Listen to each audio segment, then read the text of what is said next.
Thanks everybody for joining us on Squawking Dead, the podcast that breaks down every bit of the Walking Dead television series until you're either no longer afraid or realize that the minute anyone sees a herd of walkers, humanity will instantly vanish. Poof. Poof. Up until the end of last week's episode, our gang has had the wind at their backs. They successfully decimated the sanctuary, kicked some major ass rolling up at the armory, and even took some Polaroid photos to commemorate the occasion. But by the end of that episode, everyone hits a brick wall. Rick is confronted with a survivalist, murdering attitude. Daryl is immediately reminded of his torture at the sanctuary. Aaron shuffles a mortally wounded Eric away from gunfire. Carol and the Kingdom are facing an enemy that knows they're coming. And Jesus and friends are finding out that it might not be great to murder everyone, but it's even harder when you have to take responsibility for so many people that have surrendered. And, as always, I'd like to turn to Carol to start off the show, because she's awesome. Thanks. You're awesome too. Wow. Where to start?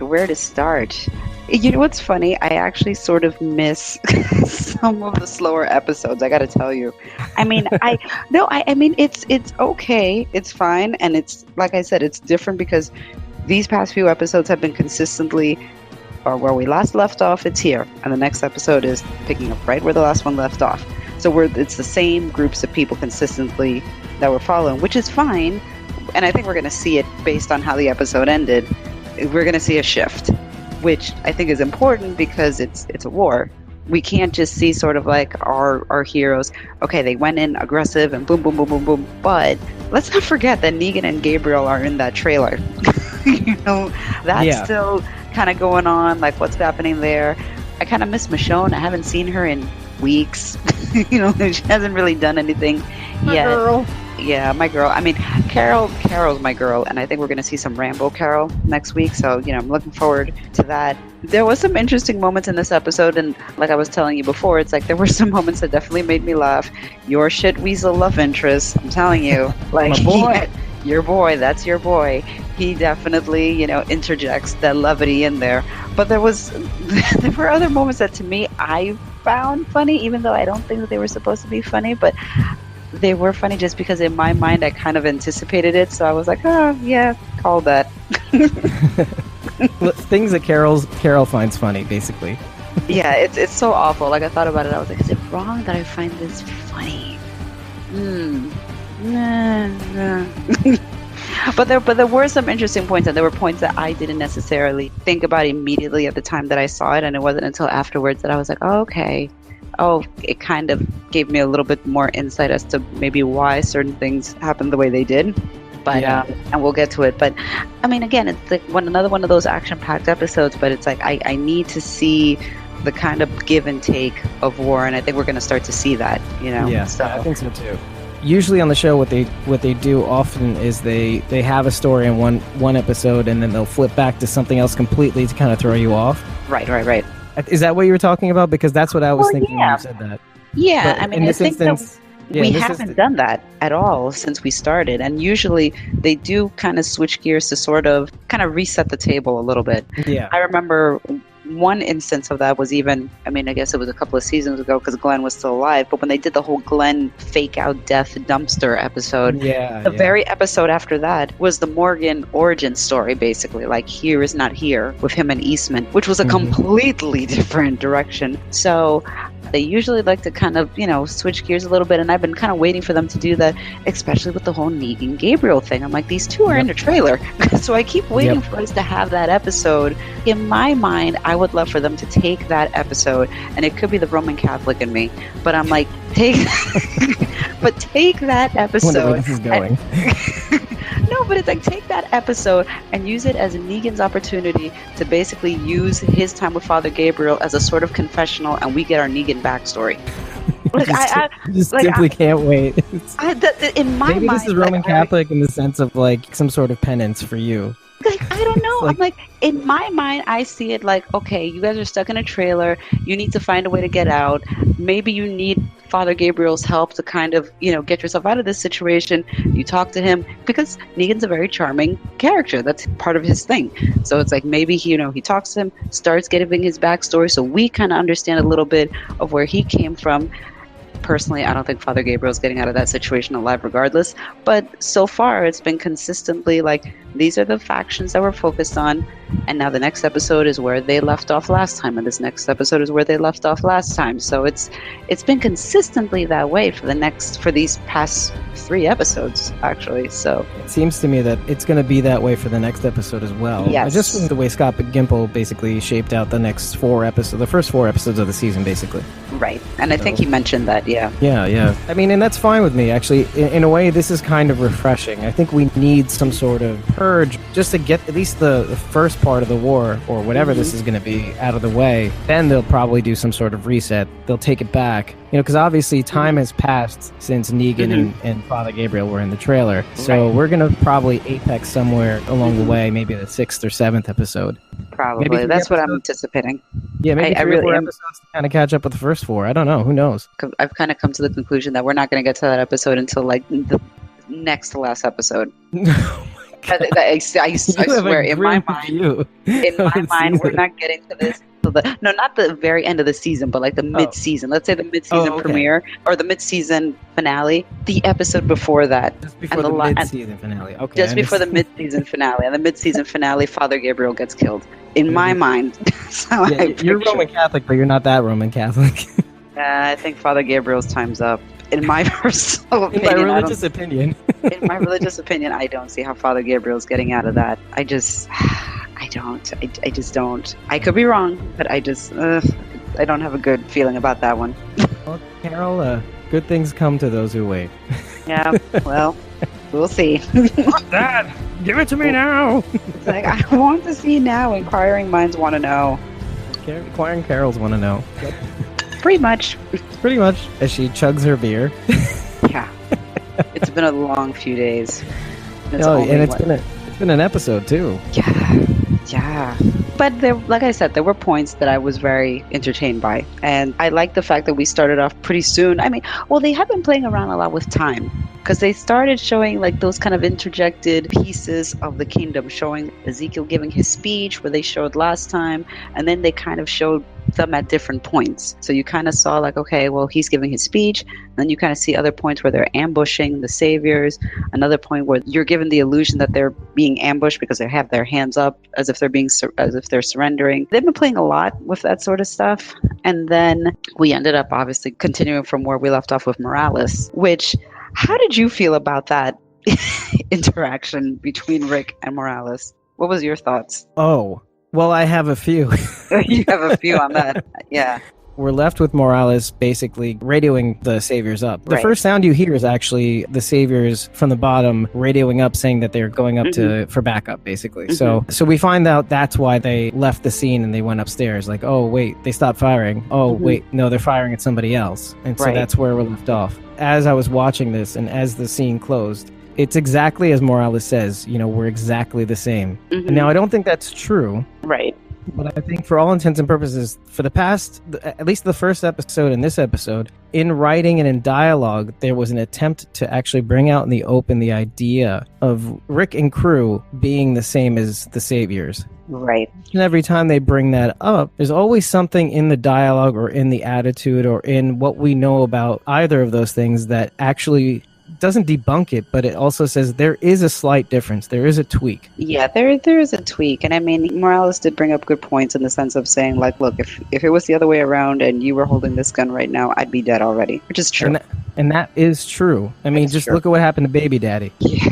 It's true. Just because of what they've both been through. I'm sure that Morales is broken. He is broken. Rick is not broken. That's what we know. We know that for sure. Morales is obviously an office crock. Yeah. He's bought into the savior mentality. For all intents and purposes, we're seeing a repeating theme with Morales as we've seen with Eugene. Eugene, I don't think is broken, but I do think that he's bought into the idea of purpose. Like, I'm going to surrender my own will and my own desires to just survive, to buy into the saviors. I mean, literally, saviors. We're saving you. No, I agree. I think it's, I think that kind of lends itself to the title of the episode being Monsters. monsters. I think even the episode where Tara and Heath, before Heath disappeared, they kind of were having a sort of similar ideological conversation in the RV, which was just what justifies what we're doing, essentially, in comparison to what these people are doing.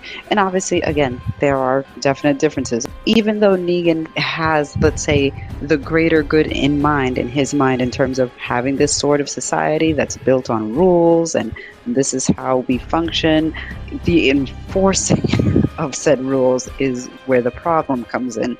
Whereas Rick has an understanding of everybody contribute, and his version of what a society should be is very different from the way Negan feels a society should run and how it needs to be run. So yes, similar, but not.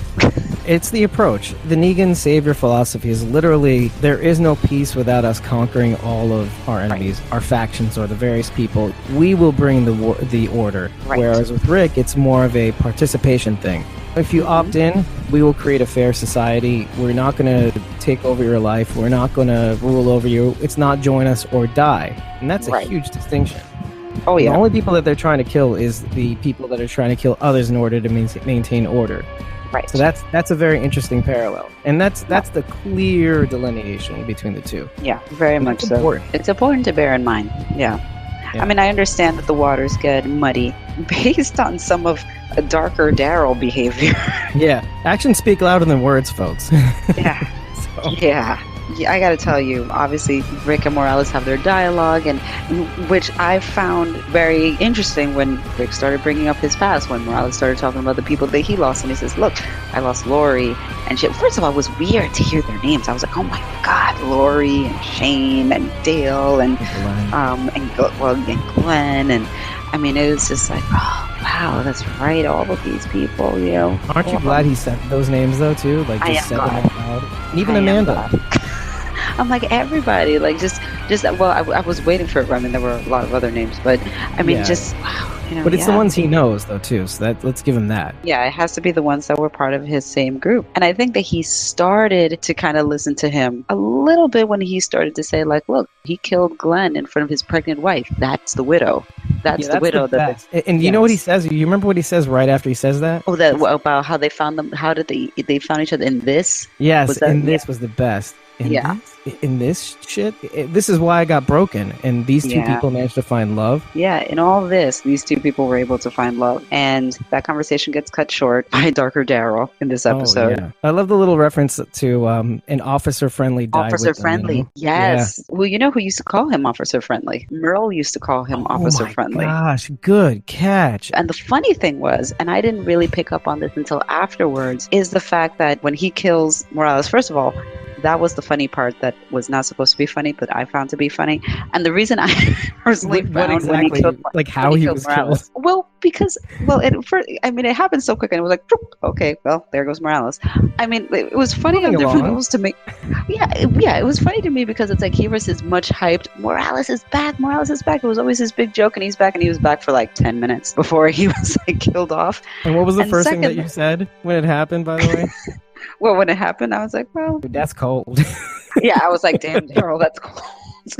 But then the thing was that, like, also just because of the fact that even before when the previous episode ended and it's like, oh, Morales, I was like, isn't Daryl down the hall? I mean, in my mind, I was like, okay, Daryl's gonna come and basically cut this guy's throat from behind. Like, in my mind, I was thinking, this was what's gonna happen. So when Daryl showed up and it was like, that's it, I'm like, yeah, he was down the hall. You did call that. I was like, this is gonna happen. But the thing that I found interesting that I didn't pick him till afterwards, Rick was like, oh, you don't know who he was? And he's like, yeah, I know exactly who that was. Right. And I forgot, but he was with T-Dog when they left Merle handcuffed on that roof. That's right. So I don't know if that was intentional, but he very well could have been like, yeah, I know exactly who he was, asshole. Like, he's like, yeah, no regrets whatsoever. I don't think that scene in the room that Daryl found with the dog food sandwich and the handcuffs, I don't think we should take that scene for granted, because I think being reminded of that really did something to him. I think he went full Morgan. I think so. It is an interesting parallel, because honestly, when they showed that scene last week, it did remind me of when Merle was handcuffed to the roof. Maybe I didn't mention it, but it's like, it was like a floating thing that passed through my mind, and I was just like, I just brushed it off because I was like, well, he was also tortured and held in a room and made to eat dog food sandwiches. So I was like, maybe that's more what he's thinking of. But when I kind of saw it, it did remind me for a second of Merle being handcuffed on the roof. On the roof, right. Good call. And that's interesting. It could all be related, maybe not, I don't know. But it did trigger, for sure, it triggered something in his head. Because he just, no regrets, full steam ahead, that's it. Yeah, but there's something to that. It's all the syncope. You have this conversation with Morales and Rick. You have what Rick did just beforehand, freezing in his tracks, realizing that he's now humanized this enemy. And right. I'm not saying that he's back as officer friendly, let's just say. Right. But what I am saying, he was faced with something, and then the whole discussion with Morales slowly kind of made him realize, oh my God, Morales could be right. However, I'm not broken, and I know myself enough to know that some of what he's saying is true. But on the other hand, I do have a moral center of some kind. Right. You know? Rick could have even stopped Daryl. Daryl ended him, and there's something about that. Basically, Daryl takes over Rick's bloodlust where Rick left it in Gracie's room. And there's something to that, because it's the idea that something that we brought up in maybe the first two shows was that they want to head to tomorrow, but the show won't let them do that. You know, we're not done with you. The past is not done with you yet. And in order to get to tomorrow, you need to go through this, because you're not done learning things. You know, you need to get back to something that makes you learn from the past, but also picks up the wisdom you've gained in the future. Like, yes, I mean, you can't be naive. However, you do need to leave some room for some humanity. And that's what's been going on through all these scenes. You know, all these scenes with all these different people is the idea of humanity. And, you know, and how do some people like Jesus do it so well? And how does Morgan break? And how does Daryl just lose it? Just no regard. And he's handling a lot better than Morgan, I can tell. Yeah, he is. I mean, I think that he is in a Morgan frame of mind where he's just on kind of automatic right now. And Morgan is still conflicted. Some people have very clear approaches. I mean, Jesus is very clear in there has to be a better way. And he does see the humanity in all of these people. And Tara is kind of the Morgan mind frame where this is what should be done. She's not fully out executing the way Morgan was, or Daryl, but she certainly leans more towards their mindset than Jesus, for sure. Right. It's like this whole spectrum of humanity right now, and where we see everybody on that. And we see Maggie kind of floating around, but she's kind of choosing to err on the side of Jesus. Sorry, it just sounds so funny. The religion thing. Again with the religion. I mean, listen, you have a character named Jesus. You've got another one named Ezekiel. It's gonna happen. It's just I can just see Wesley Snipes going, always bet on Jesus. So like Jesus. My head. Side note, Jesus is probably the most disappointing character for me, I gotta tell you. How strange is that? The one that has the humanity, the one that is really just moving through so effortlessly through this humanity thing, kind of pisses you off a little bit too, because you don't know what to make of it in some ways. I don't know what to make of him exactly, and the thing is that I had a lot of high hopes for him because the way they introduced him was as such a badass fighter, like in the initial episode. So is, hello. And he is, but I don't feel like they utilize him to his full potential. I keep waiting for some kind of breakout moment from him, and I see glimpses of it here and there. Well, and the problem is too that he's a huge character in the comics. Oh, really? Huge. Okay. And so, like, he definitely isn't to that level on the show. And I don't know if it's necessarily because you have such a character like Daryl that is such a huge presence on the show, and it would be a bit of a conflict, maybe. I don't know. Like Daryl is anti-Jesus. Well, in a weird way. I don't know if there's enough room for both of them. You know, he's okay, but he's just that. He's okay. But I guess he's kind of like the moral compass right now, in a way. He's trying to kind of keep everybody's eye on the prize. And he did bring up a good point. It's like, when this battle is over, we're going to have to all coexist, which is true. Right. This is why we're fighting, because there's a difference between being at war and being at peace. So after the whole scene with Morales, he goes down like a sack of potatoes, like they all do. You have a little shootout upstairs, those fire extinguisher. Nice use of the elevator shaft, I have to admit. Yes, nice. I did notice that, yeah. Right after that, Rick with the Polaroids, and it's like prominent and obvious, and you can't miss it. You can't miss it. These Polaroids. Miss it this time. And he was writing a letter also. Yes, with the pictures enclosed, by the way. Pictures enclosed. close. What are your thoughts? I'm sticking with what I said before. I think the notes are for Oceanside at least. I don't think they're for the Sanctuary. I don't think so either. I think it's either for the garbage people or for the Oceanside. I would probably bet on Oceanside. I think they're way better fighters. They're organized. They do have a moral compass, whereas garbage people are just flotsam and jetsam in terms of their attitudes mentally. Yeah, exactly. I don't trust a group that doesn't know how to speak English. No, wait, that sounded really bad. No. There is no reason. These people were probably like contributing members of society, like 3 years ago. There's no reason why they don't have a grasp on the human language anymore. That makes no sense whatsoever. The human language, yes, because what I just said could be taken out of context if you pay attention. I know people that don't speak English. I'm saving you here. Thank you for saving. They're talking alien talk, and it makes no sense whatsoever. I want to understand where that came from. Because it's like I told you before, it's like it serves no purpose for them to talk that way. None. No. It's not a coded language that only they understand. I would respect that. Right. You know, I'd say like, oh wow, that's cool. Like only they have that language and they know it's each other because of that. Okay, I would get that. What if these people were LARPers? You know, live action role players? That is exactly what I heard somebody say. It's like, what if these people were LARPing and they just stayed in character? Yeah. They were on their way to some convention. What they're playing. They're probably playing Vampire the Masquerade. Like, have you ever? Oh my god! I'm showing my geek. I actually read the Vampire the Masquerade manual when I was in college. Oh my god. It's fascinating, but I never LARPed. It's just like really into these plans. No, but there are some people who are. Like I heard somebody say, like, what if these people were like on their way to some convention or something, and they were LARPing, and they just decided to stay in character. They're all dressed out in like Hot Topic attire. They all look the same. Like, how does that happen? Yeah. We'll get to them eventually, I'm sure. You know what? I hope we don't.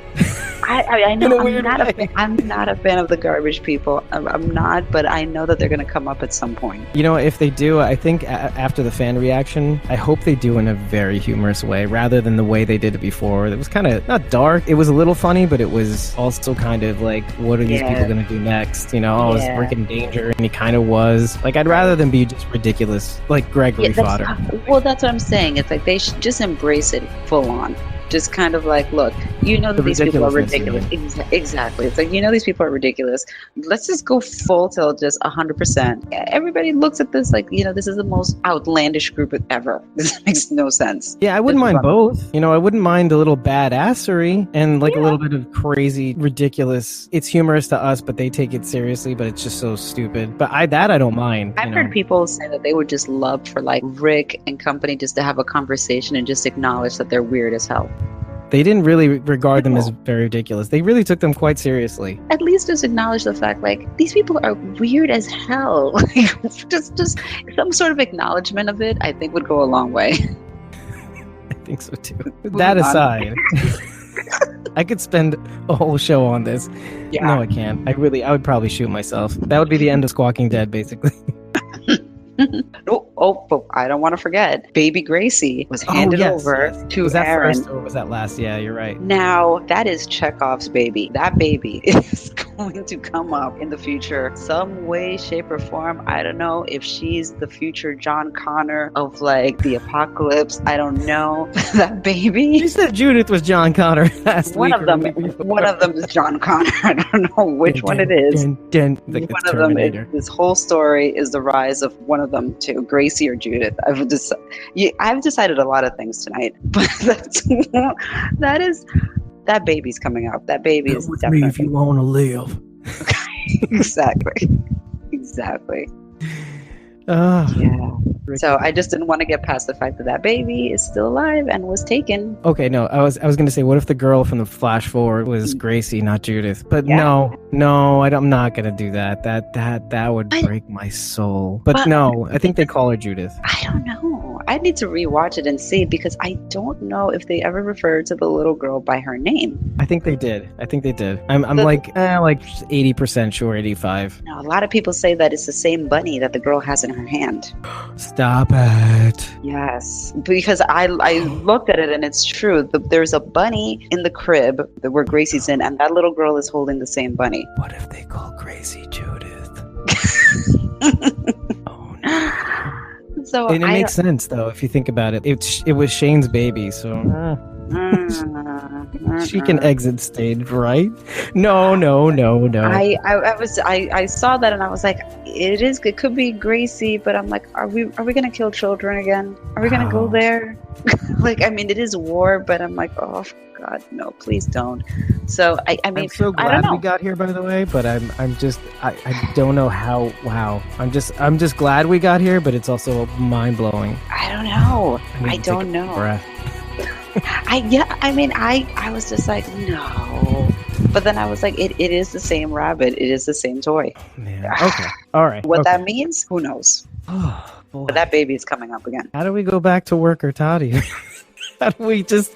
Now I don't care about it. I just want to talk about this. But I know. Oh, man. That's heavy. It is heavy. It's deep. Oh, man. It's like Rick facing the possibility of losing Carl and biting off Vato's ear or whatever. No, it wasn't the Vatos. What are the guys, the motorcycle guys? Like that moment. Yes. That was intense. But that's that level of intense. That heavy, like what happens now, just right before it happens. They're about to kill your kid. That heavy feeling. Yeah. You know? I mean, maybe that lends itself to that flash forward where you see his eyes all red and he says the whole "May my mercy prevail over my wrath." I don't know. Wow. Maybe. I don't know. Well, so yeah, Worker Todd. So back to Worker Todd, yes. That whole scene just solidifies the whole Daryl being on automatic kill. Yeah. And Rick's reaction to that was like...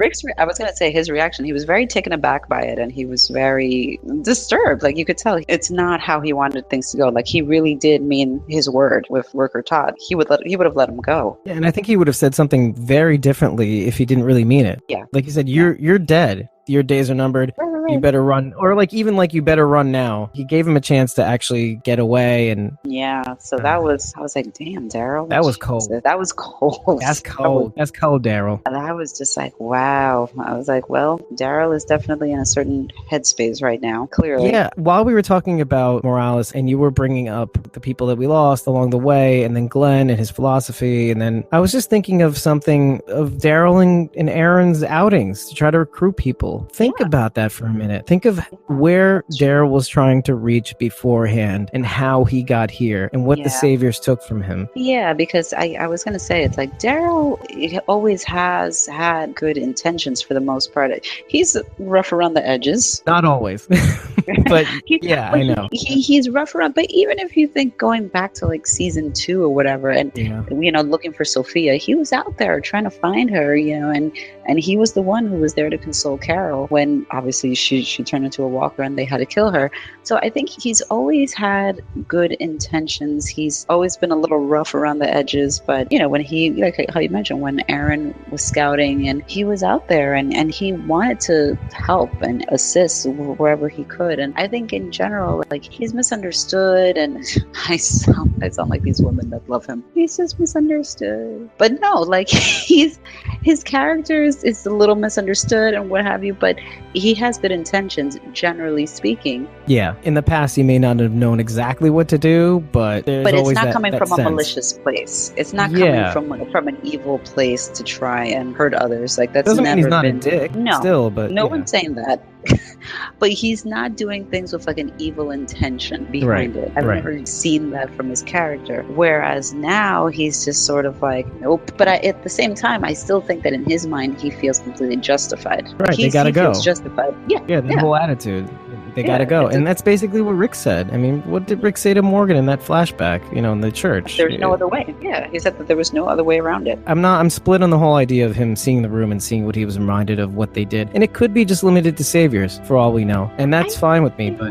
Yeah, I think it is limited to saviors because I haven't really seen... I think the thing is also with Daryl, he's loyal as hell. He is very, very, very loyal. So that's a very good point. If Rick says this is what has to be done, no questions asked. That's it. That's what we're doing. Yeah, it's done. It's done. Now it's that Rick is questioning his original mindset with this, but Daryl's bought into it and is fully on board. This is what we need to do. Absolutely. See, and I think the original intent of this war was to actually set the table for peace, to disrupt the Saviors, not to destroy them. I'm not sure that with all the conversations between him and Michonne, the idea of the future, I don't know how committed Rick was to that original plan. I mean, look, he had a hard time pulling away from shooting Negan. It's not part of the plan. Yeah. You can tell there's a struggle there, whereas he may not have thought he had that struggle at first. The idea of him being a good person and sticking to the plan, but he didn't know how far his bloodlust or his desire to survive went. He's trying to test himself and see if he can commit to his own words, basically. The idea of peace, the idea of breaking the Saviors down without destroying them. Yeah, no, absolutely. I agree. The matter is settled. The matter is settled. So I do want to focus a little bit, tiny bit, because I think it bears just bringing it up, is the death of Eric. I love the scene. I thought it's so sweet. I agree. I thought it was actually a very well done scene. And I think most people did not have, obviously, a great deal of attachment to Eric. And I think we all kind of saw this coming for some time. So, like, we kind Not all of us. Well, I did. I was like, oh, this guy's getting too much screen time. You don't know what that means. This is why I love having this thing with you. But it's true. Every time people start getting some screen time, I'm like, oh boy. He's chewing the screen. Just put him out of his misery. Here we go. Here it comes. So I was waiting for this, but I think that the way they did it was very, very well done. And the scene when he comes back to the tree, you see it's all bloody, and he sees him kind of walking away, about to join this herd.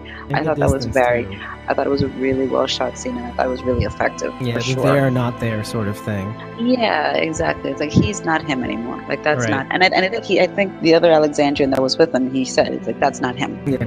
He and said then, like Aaron's, he's like right there. He's right there. He's not. It's like that's not him, and it's true. So I thought that was tough, but I feel like it was done really well. They did a really good job. Yeah, I even heard the line that he said, "I always had a hunch." That was a callback. The first time you actually see them together, you see Eric recovering in the bed. I think it was. That's right. And Aaron actually talks about the time he first asked him out or went out on a date, you know, like I loved you back then. He goes, I always had a hunch. I was searching for comics panels for our graphics and logos and stuff, and I stumbled upon an analysis of, because it had a panel in it, so I clicked the image, I saw the page, and they said, well, see, what happened with Eric was he was actually supposed to die, you know, shot straight in the head. There was not supposed to be a goodbye. I'm like, oh man. Yeah. I mean, it makes sense in a way, but I do like the show that the show gave them time to say goodbye. And I feel like the show is like the second opportunity for them to kind of do it right if they feel that, you know what, this character didn't get to die the way that perhaps they should have had the opportunity to. Because that's what happened with Abraham. Abraham's death was the Denise death. The way Denise died on the show where she got the arrow through the eye, that was originally how Abraham was supposed to die. Wow. But I think that what Kirkman and Gimbel said was that they felt that it wasn't fair to Abraham to die like that because it just was so sudden. Because the Denise death was super shocking and sudden when it happened. I was like, oh my gosh, what just happened? Right. They felt that it wouldn't serve justice to Abraham. That was such a brave kind of big presence that it would have been, it just wouldn't have done him. Like it wouldn't have done him justice. They do that sometimes, to take the opportunity to redo it in a way that might be better suited to the character. It's like what you said about Rick's hand. You know, I feel like this whole show is about fixing regrets. From the comics. That's the show. We're just going over it again. We're gonna get it right this time. Like George Lucas, you know, remastering Star Wars 3 or 4 times. Exactly. Except like taking whole characters in and putting more characters in, taking some out. Yeah. Giving Boba Fett more screen time. But that's why I knew that Abraham's days were numbered, because I knew that he was supposed to get the Denise death. So I knew that Abraham doesn't have too much longer to live, because Abraham should be dead already. So yeah, but at the same time, that's not a guarantee of anything, because Carol is still very much alive, and Carol died a long time ago in the comics. Same thing with Morgan. Morgan died a long time ago in the comic, but he's still alive. So it doesn't necessarily mean anything. But maybe this is Kirkman's alternative timeline.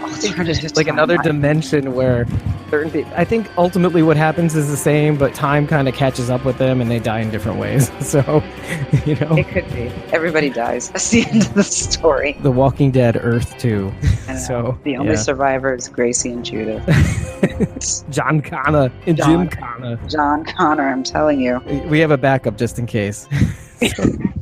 We got There two you baby go. girls, two for the price of one. 2 baby girls leading the free world. Right. Saving the planet. Saving the planet. I can't get out of this accent. I'm telling you, I still stand by this whole series is about Judith. I'm still sticking with it. This whole series is about Judith. Judith or Gracie, make up your mind. Judith or Gracie at this point. One of those babies. It's Dracy. That's what it is. Mark Oh, my no. words. Mark my words. Okay, well, I think it's time to Move on. head over to Jesus and friends. Yes. And the caravan of prisoners. The Savior Parade. Yes. I really would have wanted Morgan just to shoot Jared. Like just kind of do it. Just do it already. But yeah, so we're in this situation and they're kind of just leading these prisoners and they're all tied up, and I don't think that they necessarily thought too far ahead of what necessarily to do with these prisoners. But Jesus kind of said it. He's like, oh, Maggie will know what to do. We're gonna bring them to the hilltop and Maggie will know what to do. I'm like, It's like the Wizard of Oz, right? At Hilltop. yeah. I was like, The wizard will know what to do. I was like, okay, I guess we'll see. But then obviously, these zombies come, you have this situation, and you've got Jared's chain gang that scurries into the woods, and Morgan chases after him, and he executes one guy. He does kill one of them, for sure. Yeah, he does. And then he was going to kill them all before basically Jesus I think he was shows trying up. to kill Jared, particularly. Oh yeah, for sure. That's the one he wanted to go for. But then Jesus shows up, and they have this sort of ninja samurai altercation. That is what I called it. Oh, personally. yeah. It was very ninja versus samurai. I was thinking more kung fu versus Kung fu. Shown as a samurai. samurai. Yeah. That makes more sense. Let's talk about the fight scene really quick because it kind of speaks for itself. The choreography is just so great. I mean, I don't know what training Tom Payne has. I think that he says that he's had to kind of extensively train for a lot of these scenes. I was really hoping for more of these kind of scenes from the Jesus character because there are a lot of them in the comic. So that kind of scene has been sort of what I've been waiting for. And I feel like I said, we get glimpses here and there, but I would like to see more of that. Well, we got it. We got a lot of it. It was so fucking great. Oh my god. But what I loved about that too was Morgan's dialogue, because I love when he said, I may not be all right, but I'm not wrong. And that I think is perfect. I mean, yes, he's acknowledging, I may not be all right in the head. I know I've got stuff going on in here, but it doesn't mean that I'm necessarily wrong. Right. And it's true. And Tara even said it. She's like, no, Morgan, you're right. It is true. That statement to me was mind blown. Yeah, and it kind of speaks to their situation right now. I mean, they wouldn't be wrong in killing them all, but Jesus does say that there's a difference between killing people and then executing them. And executing them, yeah. So there is a distinction. And Morgan even says, I've executed people, and he has. Yeah, and he has. What we're specifically talking about is Benjamin. Right. You're I actually reanalyzed that scene, and I was realizing that we have some of those key people. I knew I saw Gavin before, and that was because of the Kingdom pickups. Yep. And I was like, I knew I saw Jared before. Oh yeah, he was at the pickups too, and that's why this comes kind of full circle, because basically the Kingdom ends up running into Gavin's facility. Going back to Morgan and Jesus, the whole idea of execution, and then Jesus's war and peace thing. The difference is because now we're at war, but we have to plan for when we're at peace. In order to do that, we have to kind of stick to the plan. Yeah, absolutely. And that's what we're fighting for: how to deal with everybody during peacetime. It's really annoying. It's really, really annoying to have to really concede to Jesus's point, because part of us just wants the saviors to be gone. And I think it kind of speaks to, oddly, I don't want to get political, but it speaks a lot to what's going on today. I mean, we have people that cannot live with other people's opinions even. Right. And it's just this weird thing where all these people need to go away. It's just like, well, they're not. And if you try to make them, they're just going to come back stronger. Yeah.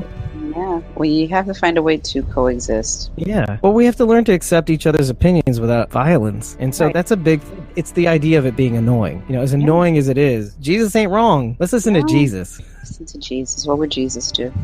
Yeah. We don't execute. And then Morgan says, I have. It's crazy. Yeah. No, that was very intense. That was pretty crazy. Tara is still as heartless as ever.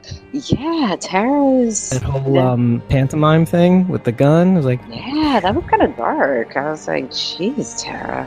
I rewatched that scene too, by the way. Jesus is calming down Morgan, and she reacted to that. And again, I think maybe now that I'm seeing that pantomime of her shooting the gun at the Saviors, I do think that was an actress flub or something. Like, that was just a scene where she just wasn't in the moment or something. What do you think is going to happen to Tara, though? I mean, not from comic knowledge or anything like that, but just... No, I don't, because I don't recollect too much about her, because I think she's another one that's kind of like not necessarily directly derived from the comics, so there isn't too much to go off of from her. But I don't know where they could go with Tara, to be honest. I mean, she just seems fully hell-bent on, like, this is how it needs to be, and part of me just thinks, like, well, there are going to be casualties, and she may end up being one of them.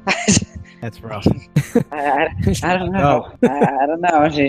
She might be one to go. But I mean, she's essentially in the same place that Daryl is in right now. So I don't know necessarily where that leaves them. I wouldn't say the same place. They're not the same, but yeah, they're not to the same level. But she just seems very much convinced of like on board. She's on board. One more thing that Morgan says is he just kind of mutters this a little bit. He goes, "Once you turn, we're all the same," and it kind of heeds back to the conversation with Morales and Rick. Yeah, you know, it once does. you turn, it's this idea of walkers. I even made a notation about Morales. He's like the very definition of the Walking Dead. He's surrendering himself to this, just this being a mindless nothing. Yeah, you know, a pawn for somebody else. And Morgan kind of echoes that when he says that. It's once you turn to this dark side, once you relinquish your humanity, it just makes you all the same. What makes you different from this and that? And then Jesus does respond. It heeds back to the whole idea of the last few episodes. It's this, what makes us different? And then the show actually responds. Well, in this case, Jesus actually responds. You know, we're fighting for this kind of peace. To be able to live with each other in peace, we have to kind of do the hard work of possibly putting us at risk, but at the same time, the reward is that there'll be a more of a long-term success in terms of living with each other. So that is brilliant, though. As annoying as it is in life and in the show, I think that's very important. And I think that's something that the watchers really need to kind of watch out for. There is something to it, and I find it very beautiful. It's weird. It's weird. It's very interesting, and it's a very interesting concept, and it's a question of ethics. So it'll be interesting to see what kind of resolution they eventually come to among all this. So that's what I'm hungry for. Like, I can wait for Negan. I can wait because that's the little peanut butter cup treat that I get at the end of my meal. You know, so I'm just waiting for the next course, baby. And, that's a good analogy. It's a good analogy. Head in the chamber. I wonder when we'll get to that conclusion, though. I don't know when we're going to get to it. By the way, this is a perfect opportunity to bring up my boyfriend. My boyfriend Gregory. That was this was the other comical part, and legitimate comical part, intentionally comical. How much did we need that, by the way? It was necessary, but not even Gregory. Gregory wasn't necessarily even my favorite part of that exchange. My favorite part of that exchange is that he mentions Cal, and Cal's like, "Hey, what the hell?"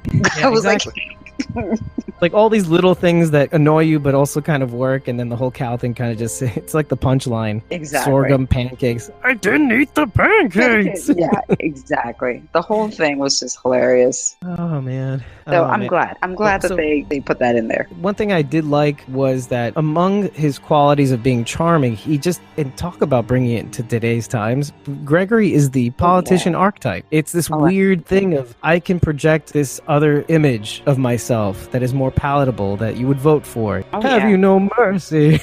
Yeah. You know? Oh, yeah. Have you no heart? He's super grimy and just weaselly and just groveling, and Maggie lets him in. If you really think about Maggie's character, she's had a chance to work with Deanna. She was somewhat of a politician. No, she was a politician, wasn't she? She was a politician. You know, so she knows who she's dealing with. You know, she was kind of like the intern or the staffer. You know, So she knows the type of person that is a politician, and she knows that other people have done it better. And I think that she thinks that I can handle this guy. I know the way they talk. I know what I'm dealing with. And now that I know what I'm dealing with, I can find a way to control him. Because she's been there before. She's manipulated Gregory before. I think that she knows what she's dealing with when it comes to him. So I think that she feels like he's slimy, but he's not a risk. Like she doesn't feel threatened by him. No. He said something, and I don't really know how to take it, and maybe you can help me out here. He says Negan already knew everything. Right. Did you catch that? Yes. Is this like the Droopy Walker thing from last episode, where we just kind of write that what he said off? The only thing I could figure was that it was like the whole garbage people thing. In my mind, I assumed like the garbage people had already been kind of in cahoots with them. So maybe that's what he meant. Like he already knew because he was already kind of partnered up with them. But at the same time, it brings up an interesting point. Maybe it's not that. Maybe it was meant to kind of say that there's a mole potentially, because when Worker Todd tells them that they moved all the heavy artillery that was indeed there, as Dwight said, Dwight was right. Right. Dwight didn't fuck them. No, he did not. It was there, but they moved it to Gavin's outpost. And I don't recall if they said why or whatever, but basically the order was to move it to Gavin's outpost. So is there a mole that's feeding information to Negan? Like, hey, they're planning this attack. They're going to come here. It's like, all right, well, we got to move this stuff over here. And his comment about like, oh, well, Negan already knew everything. Yeah. I don't know. Maybe it does mean more. Maybe it does mean that there is potentially a mole among the group that's feeding this information. And, at the end of the day, he could have just been lying. We don't even know. I don't know if he would, but then again, it's Gregory, so who knows? It's Gregory. I mean, take it with a pinch of salt. That is like the logo of the show. Gregory at the gate, with his hands up like, that's Gregory! And then cue the logo and the cheesy theme music. I was listening to like somebody that said that whole scene with Gregory, they should have been playing the Curb Your Enthusiasm music in the background. And I was like, that is so true. I told him to oil the door.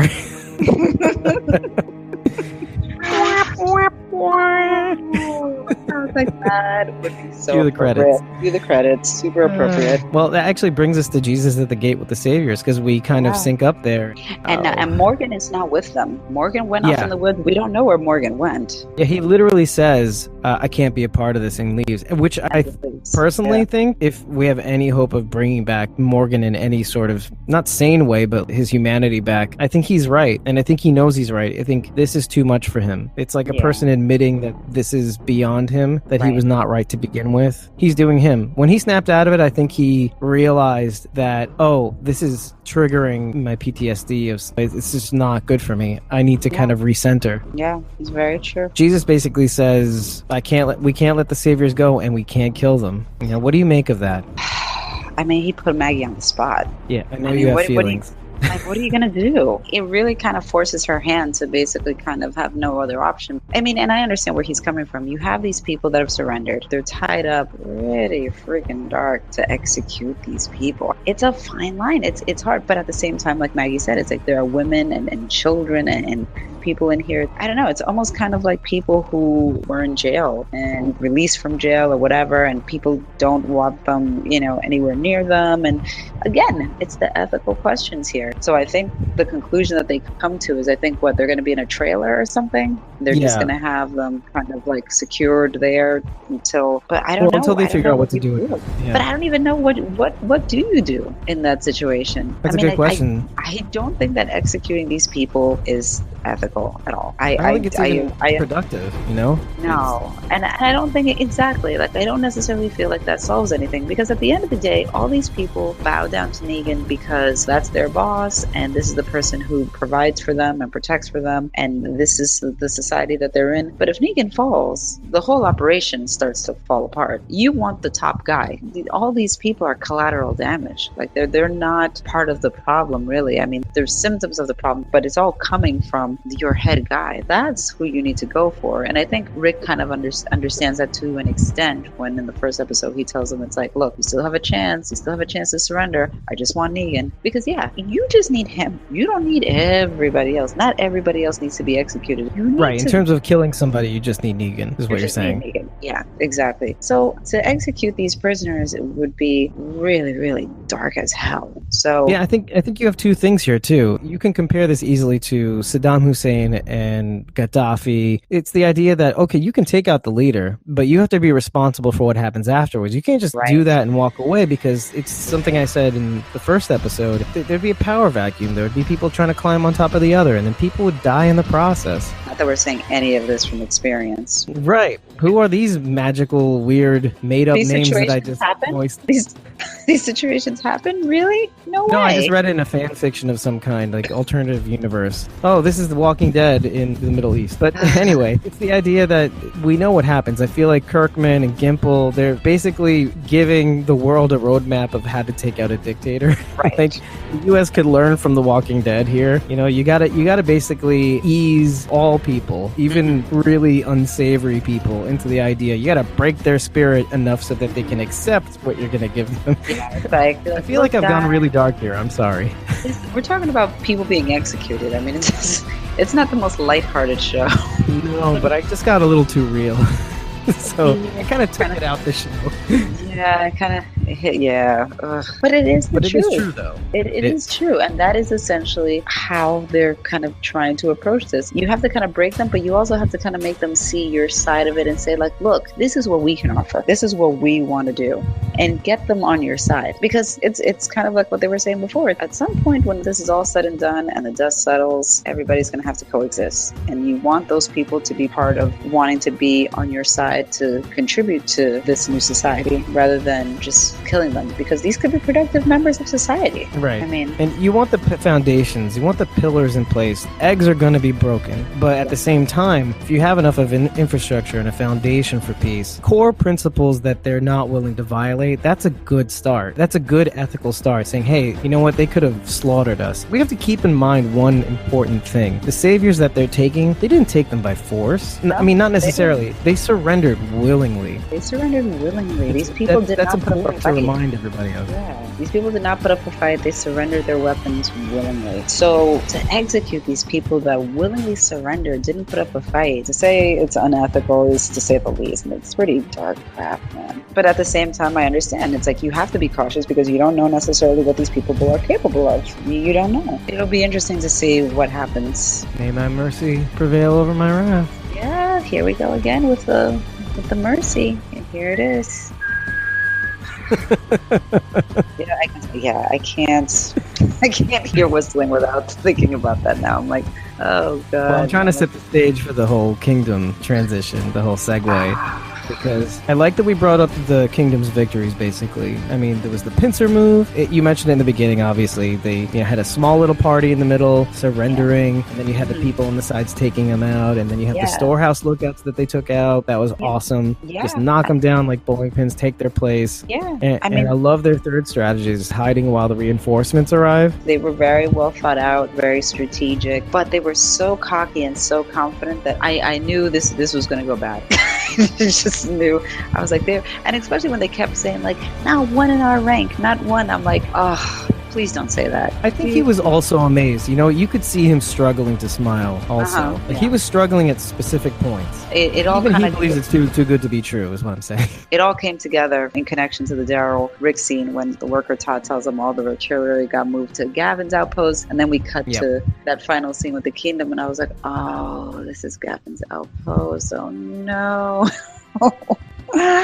And they get mowed down. Ugh, yeah. One thing to keep in mind about that, though, is right beforehand. I know they jump on the king, Jerry. No. Before that, even recall that Carol and a couple of people were sent to sweep the compound. Yes. So you know that there's a nice chunk of people that were part of that firefight, even. Yes, correct. Yeah, Carol and some people did go to that compound to clear it. So they did manage to kind of squeak out just before the firefight started. But definitely they're going to lose a good chunk of people, unfortunately, which is, but I think we're going to start to see some of, not major characters, but some of the more prevalent characters start to kind of fall away. I think it's going to start to happen, not necessarily obviously with your A-level characters. But you're thinking Jerry is what you're saying. I hope to God not, because I will be livid if that happens. I don't think that he's being killed off yet. I think that he will be killed off this season, but not necessarily in this battle. Wow, that would be rough. But I did notice that he wasn't part of the Protect the King crew.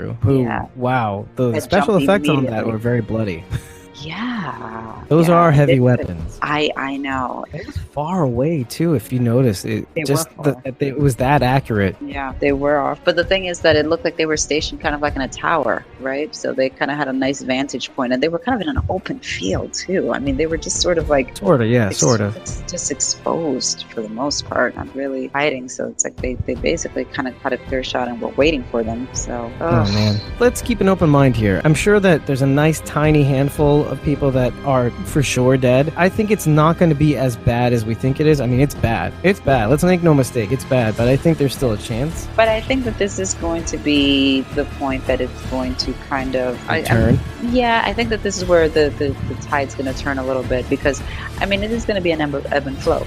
I mean, I said this from the beginning. This is a war. So there's going to be battles, and there's going to be some kind of movement where you're going to go forward, and then you're going to have to retreat, and there's going to be this sort of back and forth. And this is going to be basically the savior's point to kind of push back a little bit. There is going to be this back and forth, I'm sure. And here is where it's happening, it seems. Yeah. So in the sneak peek for the next episode, it does look like Carol is found out. She has her hands up. Yeah. It does look like you it, may right? be right about that. Yeah. I don't think that Carol's dying yet. Carol is No, eternal. I don't think so either. But it goes to the idea of things turning just a bit. Yes, I definitely think things are turning for sure. But Carol's scrappy. I think that she will get out of it. I think a lot of people from the kingdom are not going to make it through. Some will, some won't. I don't know if Shiva's making it. I don't know if Shiva's going to make through. I mean, they're not going to keep CGIing this bitch for like how many episodes? That's a lot of money. It's a lot of money. Like they're not the going dollars. I mean, they have the AMC's dollars. AMC is like the guy at the strip club, just making it rain. What is it when they flip the dollar bills off their palm? I forget what that's called. It's either you have it right, you got it just right, making it rain. Yeah, I mean, that's their bitch right there.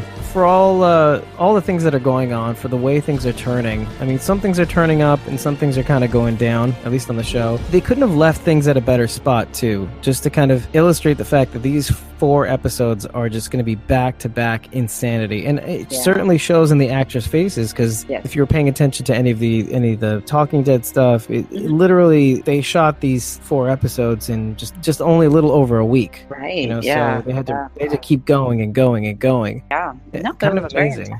No, it's pretty impressive and very intense. So it seems like this next episode's going to pick up where this one left off. So we'll get to see that scene that they showed in the trailer with Carol in this sort of facility. It looked like a lab. Well, I'm on edge. Anything with a lab is kind of creepy. So we'll see. Oh, it's like the CDC all over again.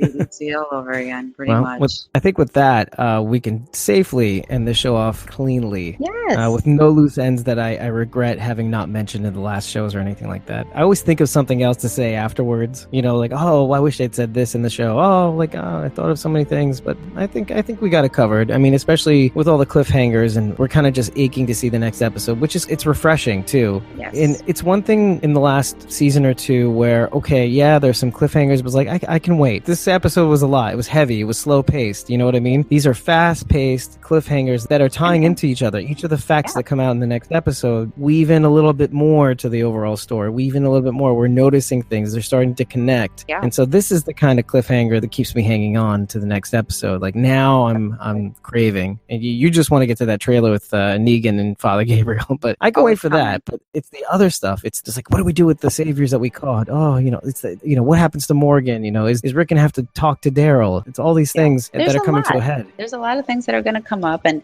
I think that Gavin is going to play a factor in things, because I feel that he's very much kind of similar to Dwight. I don't get the impression that he is sort of like a diehard I am Negan type of guy. So I could definitely see him being sort of a potential sort of ally, perhaps. I don't know. But he definitely does not strike me as somebody who is just evil for the sake of being evil. I think that he's kind of there because of a lot of other people. Like, okay, this works for me. I'll do it. Fine. But I think that he could be persuaded. So, I mean, this was the guy that was like, whoa, can we take a time out? Yeah. When Rick showed up at the door. So even in the pickup, like the Kingdom pickups, he was amenable to a point. Yes. I think that he kind of just looks at this as like his job. This is my job. This is what I have to do. Negan's my boss. But by no means is he buying into it completely. He does it because he has to do it. So I'd be curious to see how he factors into this whole thing. So because that is his outpost where that artillery is. Yeah, and I'm not quite on board with what you're saying in terms of being persuaded. I think he's amenable to the New World Order. I don't think that he would be persuaded. I mean, the way I think of Gavin is imagine Simon without a backbone. He'll get others to do things, be like, why'd you, like, kind of, why do you have to make me do this sort of thing? Like, where Simon's kind of like, well, you know what that means? There's just a different attitude. It's like, I really don't want to do this. I was kind of hoping things would go smoothly. Yeah, I don't know. Maybe I'm just hopeful. Like I said, right before the mid-season finale, that's going to be our Father Gabriel Negan scene. Mark my words. What's coming up? Episode 4? How many episodes do we have before? What is it? 8 episodes for this? Quite possibly. I mean, that would be congruent with what we've seen. 8 episodes for mid-season. Assuming 8 episodes, episode 7. I'm calling it right now. Half a pound minus 1 ounce. Everybody, with that, can't wait for the next episode, and I hope you tune into the next Squawking Dead with Carol and I. And from all of us to all of you, Merry Christmas. Jesus and friends. Have a good one. Take care, y'all.